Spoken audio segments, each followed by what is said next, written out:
마태복음은 예수님이 이 땅에 왕으로 오신 것을 선포하고 있습니다. 예수님께서 광야에서 40일 동안 금식 기도를 하시고 이제 모든 걸 다 준비를 하고 난 다음에 본격적으로 사역을 시작하십니다. 오늘 말씀은 앞으로 예수님께서 어떻게 무슨 일을 하실 것인가를 보여줍니다. 여기에는 예수님께서 무엇을 위해 오셨는가, 그리고 우리는 그것을 어떻게 얻을 수 있는가 하는 것이 담겨 있습니다. 그럼 예수님께서 무엇을 위해 오셨을까? 또 우리는 어떻게 그것을 얻을 수 있을까라고 하는 거죠.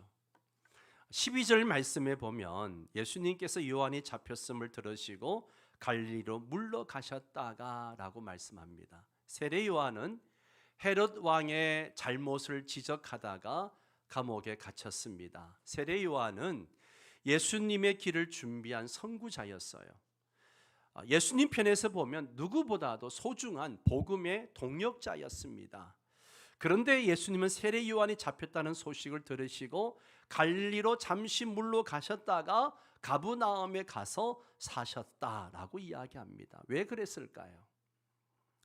요한이 잡혔다라고 하는 것은 하나님의 의를 이루는 구속 역사를 구속 역사편에서 볼 때 이 요한의 역할이 끝났음을 의미하는 거죠. 이제 새로운 역사, 새로운 시대가 시작되었음을 의미하는 겁니다.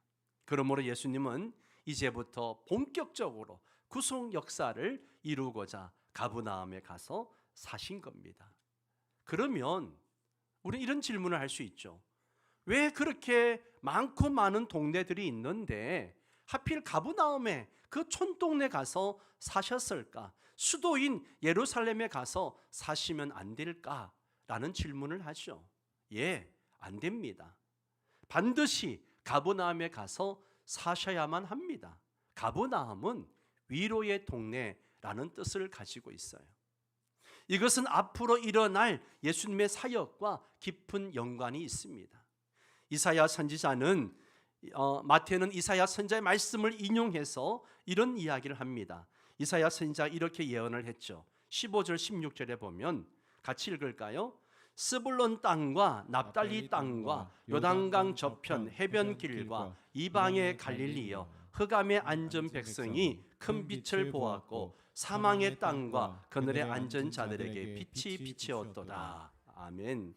자, 여기 보면 이방의 갈릴리여라고 말하고 흑암에 앉은 백성이 큰 빛을 보았고 사망의 땅과 그늘에 앉은 자라고 했습니다.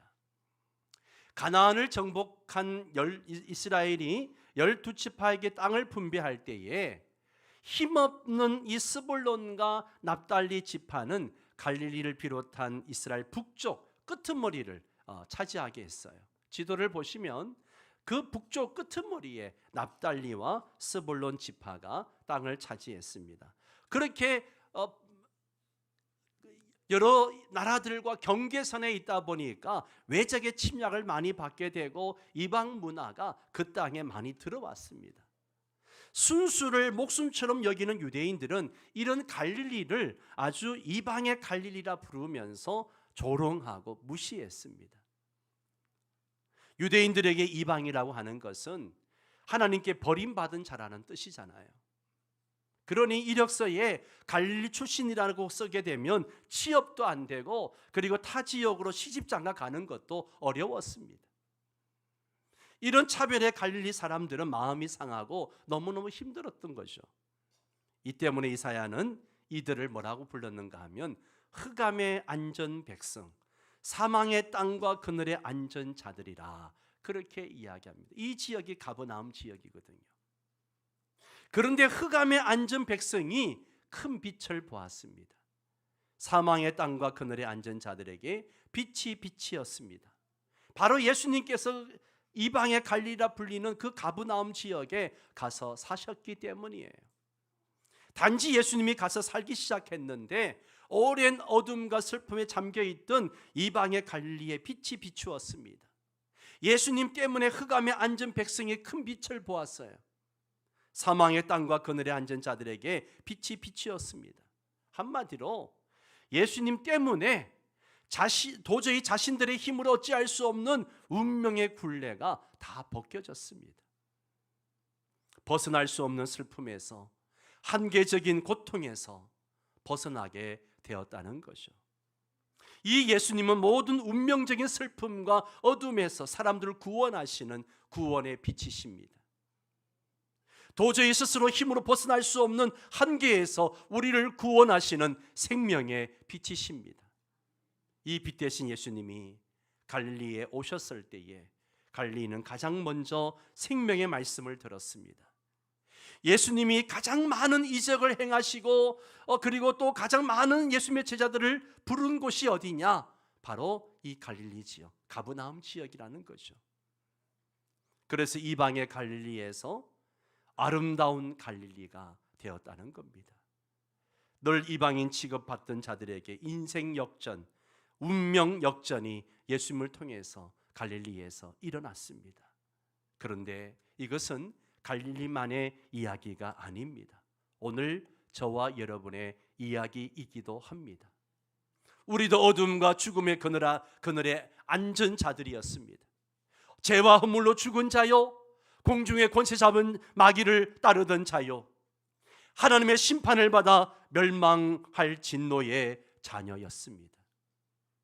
그런데 빛 대신 주님이 찾아오셨고 우린 그 주님을 만났습니다. 빛 대신 주님께서 오시면 삶이 달라집니다. 슬픔의 인생이 기쁨의 인생으로 바뀝니다. 절망의 인생이 소망의 인생으로 바뀌기 시작합니다. 예수님은 우리 모두를 새롭게 하시는 큰 빛이 되십니다.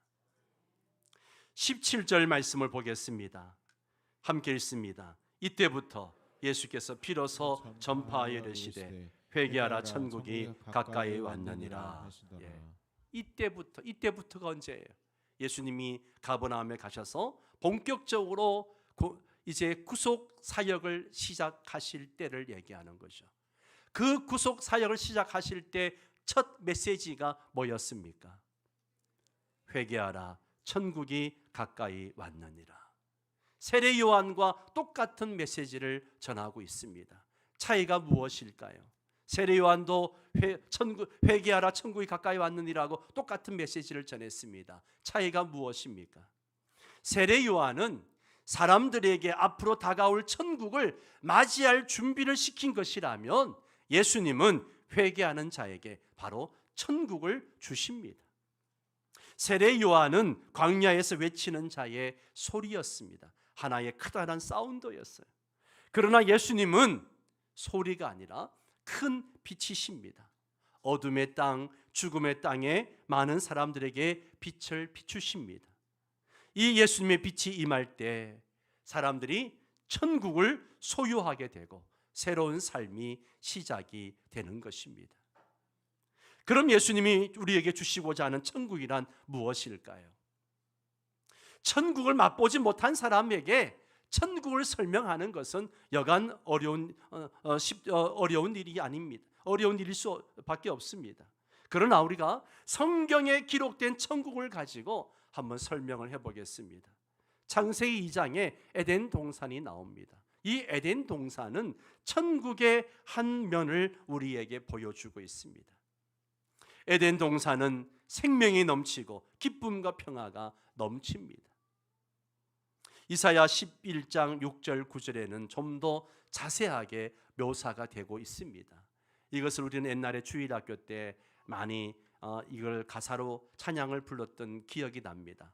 사자굴에 어린이가 손 놓고 장난쳐도 물지 않는 참사랑과 기쁨의 나라가 속히 오리라. 기억나죠? 율동까지 만들어가면서 막 불렀던 기억이 납니다. 요한계시록 21장에는 더 구체적으로 기록하고 있습니다. 내가 들으니 보좌에서 큰 음성이 나서 이르되 보라, 하나님의 장막이 사람들과 함께 있으며 하나님이 그들과 함께 계시리니 그들은 하나님의 백성이 되고 하나님은 친히 그들과 함께 계셔서, 함께 읽습니다. 모든 눈물을 닦아주시니 다시는 사망이 없고 애통하는 것이나 곡하는 것이나 아픈 것이 다시 있지 아니하리니 처음 것들이 다 지나갔음이러라. 아멘. 22장 5절도 함께 읽습니다. 다시 밤이 없겠고 등불과 햇빛이 쓸데없으니 이는 주 하나님이 그들에게 비추심이라. 그들이 세세토록 왕노릇 하리로다. 아멘. 천국에는 뭐가 없느냐? 죽음이 없어요. 죽음이 없습니다. 왜 죽음이 없을까요? 죄가 없기 때문에 그렇습니다. 죄가 없기 때문에 죽음이 없어요. 죽음이 없기 때문에 두려움이 있을까요?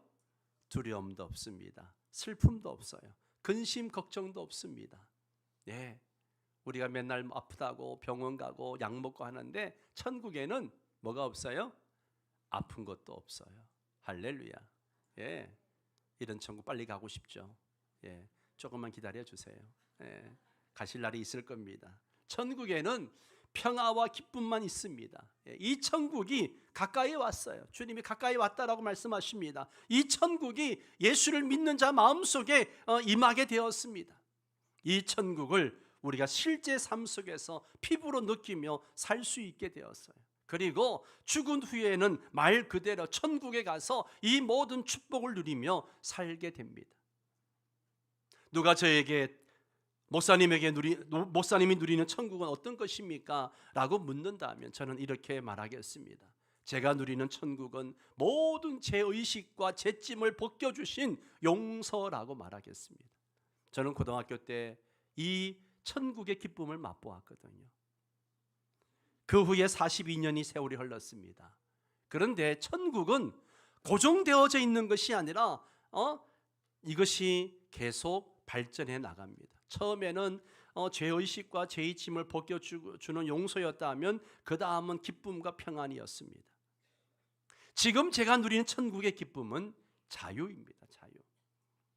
저는 목회를 시작하면서 목회는 반드시 성공해야 한다라고 하는 너무나 큰 부담감을 가지고 늘 교육자 생활을 했던 것 같습니다. 그래서 부교육자 시절에도 내가 맡은 부서가 부응하지 못하면 견디지를 못해서 누구보다 아주 열심히 해서 그렇게 해서 많은 부응을 경험을 했습니다. 명성교회 담임으로 부임했을 때도 마찬가지였습니다. 어려운 교회를 잘 목회해야 한다라고 하는 이 부담감, 또 목사로서 목회에 반드시 성공해야 된다라고 하는 이 압박감, 그리고 긴장감, 그리고 실패에 대한 두려움 속에서 지내면서 엄청 스트레스를 받았습니다. 목회를 하면서도 자유함이 없었어요. 자유함이 없다 보니까 늘 긴장과 스트레스 속에서 지냈습니다. 그 스트레스가 저를 힘들게 했고 몸에 이상이 생겼습니다. 결국 2009년에 어느 주일 새벽에 설교하다가 이제 정신을 놓게 되었습니다.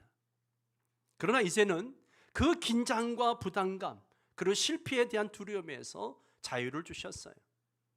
모두 내려놓고 주님께 맡기게 되었습니다.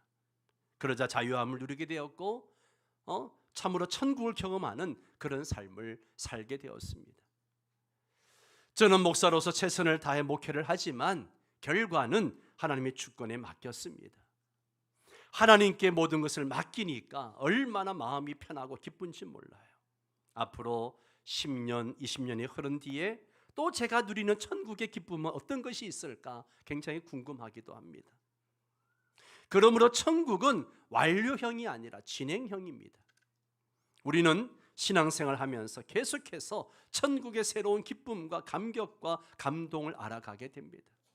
내 믿음의 수준이 얕을 때에는 거기에 맞는 기쁨과 은혜가 있지만 믿음이 더욱더 크고 성장해 가면서 거기에 맞는 천국의 기쁨과 또 놀라운 은혜가 있는 것을 경험하게 되는 거죠.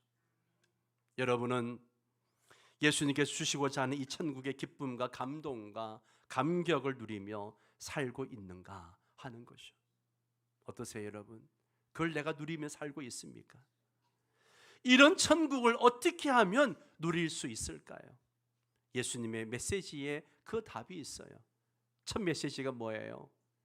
회개하라였습니다. 회개해라. 예수님은 회개하라고 하십니다. 회개란 무엇인가? 하늘나라인 천국을 얻으려면 이 땅의 나라에 관심 갖는 것에서 돌이켜야 한다는 것을 말씀하고 있는 거예요. 즉 내가 무엇을 하는가? 어떻게 사람들이 나를 평가하는가? 어떻게 하면 내가 원하는 바를 얻을 수 있는가? 어떻게 하면 이 땅에서 잘 살 수 있는가? 하면서 늘 자기 세계에 우리는 붙잡혀 살아갑니다. 그런데 이런 마음에서 돌이켜 빛 대신 예수님께로 우리가 나와야 합니다. 그래야 천국을 얻을 수 있습니다. 예수님은 그것이 무엇인지 구체적으로 말씀하시는데 바로 18절에 보면 예수님께서 갈릴리 바닷가를 걸어가시다가 베드로라는 시몬과 그의 형제 안드레가 그물 던지는 것을 보셨습니다. 그들은 어부였어요. 보통 어부는 늦은 밤에 바다에 나가 밤새 그물을 던집니다. 그리고 새벽에 그 잡은 고기를 가지고 와서 업한장에 가서 팝니다. 낮에는 잠깐 쉬기도 하지만 밤새 고기를 잡다가 찢어진 그물을 손질합니다. 어부의 삶은 조금 더 쉴 틈이 없어요. 우리가 가끔 TV에서 어부들을 보게 되면 여러분 어부 중에 비만인 사람을 보신 적이 있나요? 저는 별로 본 적이 없어요. 어부는 기본적으로 근면성실합니다. 이렇게 성실하게 일하지 않으면 살아남을 수 없습니다. 그렇다고 일정한 수확을 바다가 항상 보장해 주는 것도 아니에요. 바다가 주는 만큼 잡아서 살아갑니다. 그런데 어부들만 그런 게 아니죠. 세상살이가 다 그렇습니다. 그런 점에서 어부의 삶은 어찌 보면 세상살이를 대표하는 모습이라 할 수 있습니다. 예수님은 그렇게 바닷가에서 그물 던지는 어부들을 보시고 말씀하십니다. 나를 따라오너라. 내가 너희를 사람 낳는 어부가 되게 하리라. 베드로와 요한에게 그렇게 말씀하십니다. 예수님은 이들에게 나를 따라오라고 하셨습니다. 즉 예수님을 따르는 인생으로 부르신 거예요. 예수님을 따르는 삶이라고 하는 것은 빛으로 오신 예수님의 빛을 얻는 것이죠. 그것은 곧 예수님이 주고자 하는 천국을 얻는 삶이에요. 그것은 더 나아가서 예수님을 배우는 삶이요, 예수님이 삶의 목적이 되는 삶입니다. 무엇보다도 예수님은 그들에게 내가 너로 사람을 낚는 어부가 되게 하겠다라고 하십니다. 사람을 낚는 어부란 무엇을 말하는 것일까요? 예수님께서 이방의 갈릴리에 가신 것이 흑암에 앉은 자들에게 큰 빛이 되었다고 했습니다. 또 사망의 그 땅과 그늘에 앉은 자들에게 빛이 비친 것이라고 했습니다. 그것은 예수님께서 그들에게 천국 복음을 전파하셨기 때문이에요. 사람을 낚는 어부는 이 예수님처럼 사람들에게 위로가 되고 빛이 되는 겁니다. 그들에게 복음을 전하고 나누어 주는 거예요. 그리고 자기 생활에만 매여 있는 자들, 그것이 전부라고 알고 있는 사람들을 돕는 것을 말합니다. 우리가 제자 훈련을 합니다. 여러분, 제자 훈련은요, 예수님을 따라가는 것을 얘기하는 거예요. 예수님을 따라간다는 것은 예수님을 배우는 사람이 되는 것입니다. 예수님을 배워야 사람을 낚는 어부가 될 수 있습니다. 예수님이 주시는 빛을 소유하고 천국을 얻어야 다른 사람을 돕는 사람이 될 수 있습니다. 예수님이 부르셨던 바로 그 비전과 소망이 펼쳐질 수 있는 것이죠. 지금까지 베드로와 안드레는 고기를 따라가는 삶이었습니다. 물고기를 따라가는 삶이었어요. 먹고 살기 위해서 어쩔 수 없는 인생의 방향이었습니다. 그렇게 살다가 그렇게 마칠 인생이었어요. 그런데 예수님은 이들에게 사람을 낚는 어부라고 하는 전혀 새로운 인생 방향으로 부르셨습니다. 그것은 그들에게 엄청난 도전이요, 소망이었습니다. 전혀 새로운 가치가 시작되는 놀라운 비전이라고 할 수 있습니다. 그러면 우리의 모습은 어떻습니까? 우리의 모습은 어떻습니까? 우리도 세상의 바다에서 열심히 살지만 겨우 자기 먹고 사는 문제에서 벗어나지 못하는 것이 대부분의 일상입니다. 즉 먹고 살기 위해서 바다의 고기를 따라가는 베드로와 안드레의 모습이 우리의 모습과 다르지 않습니다. 우리 역시 평소의 삶은요, 수시로 날아오는 세금 고지서와 우편물을 보고 스트레스를 받습니다. 또 생각보다 많이 나온 카드 대금을 보고 절제하지 못한 자신을 자책하기도 합니다. 또 원치 않게 여러 통의 전화를 받고 또 전화를 걸면서 살아갑니다. 그러다 보면 하루가 가고 이틀이 가고 일주일이 갑니다. 그리고 언젠가는 관 속에 묻힐 것입니다. 허무한 인생이죠. 그런데 이런 내가 나를 뛰어넘어서 누군가에게 빛을 주고 위로를 주고 그들을 살리는 이 사람을 낚는 어부의 인생을 살 수 있다는 것, 이것이 얼마나 놀라운 축복입니까? 얼마나 놀라운 인생 전환입니까? 무엇보다 이런 대단한 인생 전환은 우리가 예수님을 따라가고 예수님을 배우면 자연스럽게 그런 대단한 사람이 되는 것입니다. 우리를 그런 사람으로 부르신 주님께 감사와 찬양을 드립니다. 정말 허무하게 살다가 관 속에 묻힐 인생이었는데 우리에게 복음을 주시고 예수를 알게 하신 것, 그래서 많은 사람들에게 복음을 전하고 빛을 주고 위로를 줄 수 있다는 거 얼마나 감사한지 몰라요. 예수님의 말씀에 베드로와 안드레는 모든 거물을 버려두고 예수님을 따랐습니다. 예수님의 한 말씀에 이들의 인생이 완전히 바뀐 것이죠. 요한복음에 보면 안드레는 그 전에 예수님께 와서 예수님에 대해서 뭔가 깨달음이 있었습니다. 소위 은혜를 받은 것이죠. 그런데 금방 일상으로 돌아가 버리고 맙니다. 이들에게 예수님께 받았던 신앙의 감동은 한때의 추억으로 끝날 수 있었다는 것이죠. 그러나 예수님의 부르심을 듣고 이들은 예수님을 따르는 삶으로 새로운 출발을 시작했습니다. 오늘날 많은 사람들이 예수님께 은혜 받기를 원합니다. 은혜 받기를 원해요. 사실 우리가 이렇게 주일날 교회 나와서 예배드리고 신앙생활 하는 것은 그래도 뭔가 주님께 받은 것이 있기 때문에 이 자리에 나와 있습니다. 크고 작은 은혜의 추억들이 우리들에게 다 있어요. 그런데 그것만으로 부족합니다. 그것만으로는 부족해요. 이것이 전부가 되어서는 안 됩니다. 천국을 제대로 누릴 수 없고 사람을 낚는 어부가 될 수 없습니다. 예수님이 우리에게 주고자 하시는 천국, 사람을 낚는 어부의 소망을 원한다면 예수님을 따르는 삶을 살아야 합니다. 예수님을 따라가야 돼요. 그냥 은혜 추억으로 버텨서는 안 됩니다. 지금 나를 부르시는 예수님의 부르심에 내가 응답하고 따라가야 됩니다. 더 세월을 허비하기 전에 예수님의 부르심에 응답해야 합니다. 예수님의 부르심에 시몬과 안드레는 어떤 반응을 보였는가? 그들은 곧 거물을 버리고 예수님을 따랐습니다. 예수님의 부르심이 그들에게는 생업보다 중요했습니다. 세상에 먹고 사는 것보다 중요한 것이 어디 있겠습니까? 그런데 그런 것이 있다는 것이죠. 이들에게 예수님이 주시는 천국이 그 어떤 것보다 더 크고 귀했다는 겁니다. 그것은 어찌 보면 대단한 결단처럼 보입니다. 엄청난 희생처럼 보입니다. 그러나 예수님을 알고 예수님이 주시는 천국을 알고 예수님이 부르시는 부르심의 가치를 안다면 삶의 방향 설정이 그리 대단한 것도 아닙니다. 이것은 너무나 자연스러운 것이죠. 우리의 삶의 방향, 영적 방향, 지난주에 제가 말씀을 드렸던 부분입니다. 그 방향만 바로 잡으면 그 대단한 거 아니라는 거예요. 얼마든지 그렇게 하고 우리는 결단할 수 있습니다. 예수님은 좀 더 가시다가 다른 두 형제, 세베대의 아들 야고보와 그의 형제 요한이 아버지와 함께 배에서 그물 깁는 것을 보셨습니다. 예수님은 이들도 부르셨어요. 그러자 그들이 배와 아버지를 버려두고 예수님을 따랐습니다. 이 말씀의 의미가 뭘까요? 이들은 부모를 버린 것이 아니라 예수님을 배우기 위해서 잠시 부모 곁을 떠난 것이에요. 저는 이것을 일종의 영적 유학이라고 말하고 싶습니다.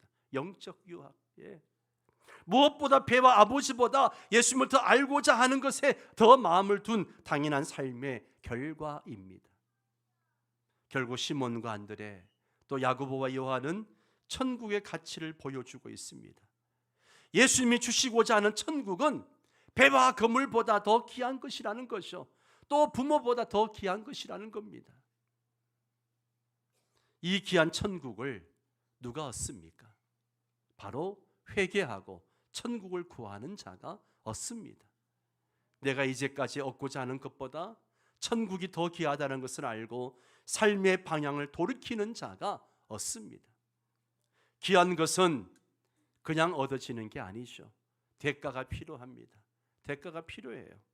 천국도 예수님의 부르심이 귀하다는 것을 안다면 회개하고 돌이켜야 됩니다. 잠시 어려움이 있을지라도 내려놓고 예수님을 따라가는 삶이 있어야 됩니다. 그때 천국을 얻습니다. 사람을 낚는 어부의 삶이 시작되는 거예요. 우리가 회개하고 예수님을 따름으로 천국을 얻을 수 있기를 바랍니다. 사람 낚는 어부로 쓰임 받을 수 있기를 바랍니다. 23절 말씀을 보십시오. 예수님께서 온 갈릴리를 두루 다니시며 회당에서 가르치시며 천국 복음을 선포하며 백성 가운데서 모든 질병과 아픔을 고쳐 주셨습니다. 가르치시고 전파하시고 고치시고 우리 명성교회의 영구 비전이기도 합니다. 이것은 왕으로 오신 예수님이 하신 그 모든 사역의 요약이라고 할 수 있습니다. 그 핵심은 바로 천국 복음입니다. 천국 복음. 이런 예수님의 소문이 온 시리아에 퍼졌습니다. 그래야 많은 무리가 예수님께 나오게 되고 고침을 받고 예수님을 따랐습니다. 예수님을 통한 천국 복음이 힘을 얻게 되었다는 것이죠. 결론적으로 왕으로 오신 예수님은 천국을 주기 위해서 오셨습니다. 어둠에 앉은 자들에게 빛이 되기 위해서 오셨습니다. 자기 생활에 빠져 살아가는 자들에게 희망이 되어주기 위해서 이 땅에 오셨습니다.